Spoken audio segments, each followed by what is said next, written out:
హైదరాబాద్ నేరేడ్మెట్ బాలిక కేసులో పోలీసుల దర్యాప్తు ముమ్మరంగా కొనసాగుతోంది. ఇప్పటికే గ్రేస్ చిల్డ్రన్స్ ఆశ్రమం నిర్వాహకులను పోలీసులు అదుపులోకి తీసుకున్నారు.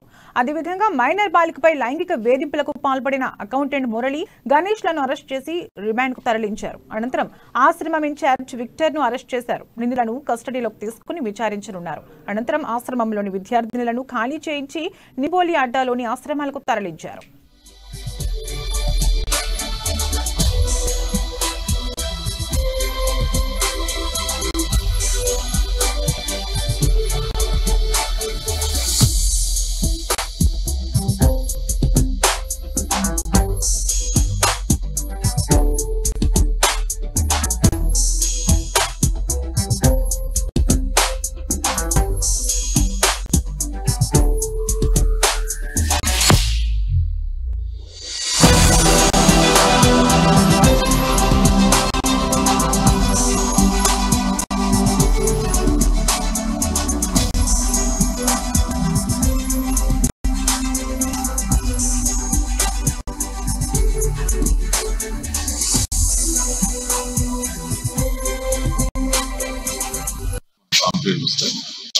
కేసు నమోదు చేసుకుని సిపి గారు మహేష్ బాబు సార్ సిపి గారు ఆదేశించారు. టీమ్ కూడా గా వాళ్ళు రేజ్ చేయడం.